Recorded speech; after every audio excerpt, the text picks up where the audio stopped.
Go through this fitness. Today we're going to teach you how to get into the optimal position for a squat. Now, first thing you've got to learn to know, take a look. First thing you've got to learn is you've got to learn to keep your feet dead parallel. So if you're squatting in front of a mirror, you want to hide the soles of your feet. So hide the ring.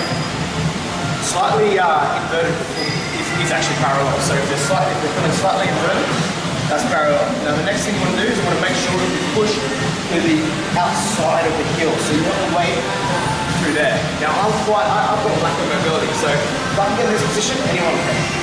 I'm not optimal at it. I've got to work on that. Alright, so let's do it. So this stretch is going to optimize your squat. It's going to perfect it. It's going to teach you to work as an optimal machine. Now what you want to do is you want to flare the knees, you want to keep the abs tight, right? You want to keep the thumb tight, so no movement to the spine. No hip hinging like that, hip hinging that. No arching with the one leg. So abs tight, quite tight, feet parallel, flare the knees. Try to keep the feet parallel through the squat. Now if one turns out, that shows quite tight external rotators, or quite tight glutes or abductors, and that's probably going to be your weaker foot or your weaker leg. So force it into that position, lock it in. Now push the knees apart in the prayer position. I like to call it the squat prayer. And pop the chest up, head neutral. Now hold that position so that you're stretching through the abductors, the hamstrings and the glutes.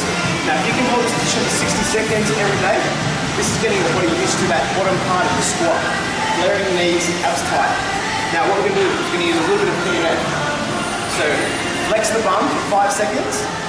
1, 2, pop the chest, 3, 2, 1. Now release and stretch hard. Let those knees come out.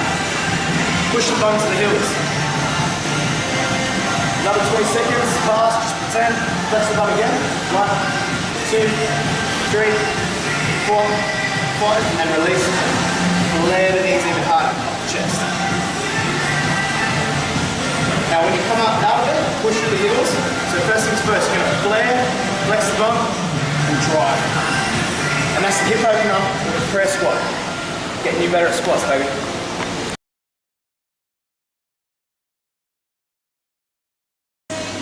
Alright, so something I forgot to tell you guys, this stretch, right?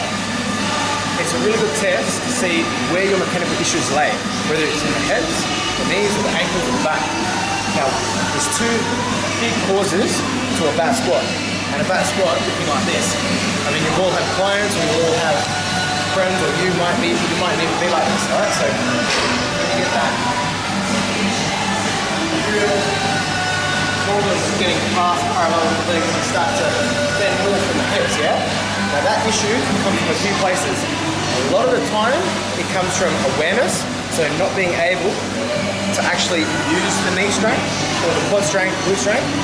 So if you can jump on the hack squat or something like that and get some awareness, or do some deep leg extensions to get that awareness, that'll play massive in your favor to get that strength in that lower range, to get that awareness and get that trust in your body that you can get into that position and out. Now the next key issue with a lot of athletes, after trying everything, seeing great hack squats, seeing everything like that, the key issue with a lot of athletes is ankle range of motion. Okay, so if you try this stretch, get to here and start to bend, but you can try to get into that position and sort of fall backwards, a lot of the time, it's ankle range of motion. Now, a quick easy way to test where you're tight is that come over here.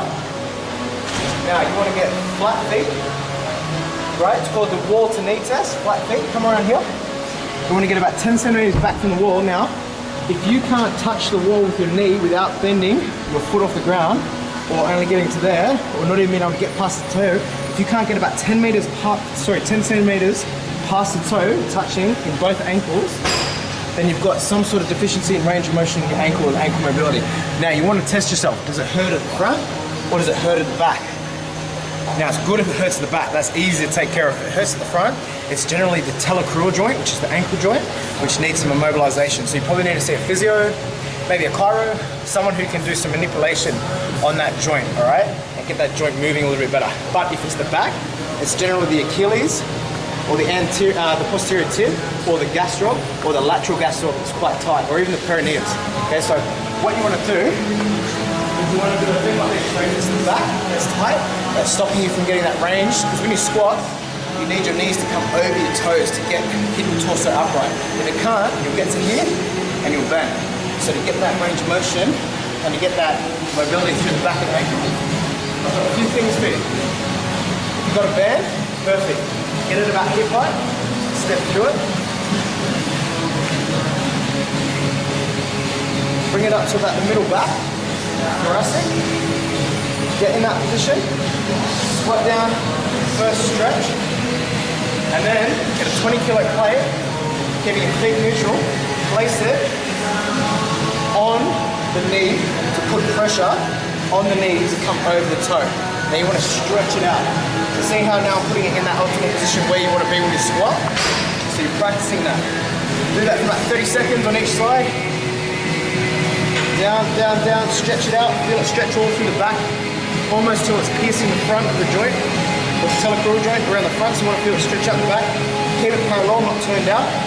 Get it in that optimal position, all right? So do that, a couple sets of that a day, increase your range of motion. Now if you don't have a band, another great one, we don't have a pad here right now, but is to get a barbell, get a friend behind you. So if I got Michael to come behind me, you're going to hold my back so I don't fall backwards. Pick the barbell up, put it on your knees, hit that position. Now he's going to hold my back so I don't fall backwards, and let the knees come over the toes. And stretch it out. So you hit that optimal position. Lay the knees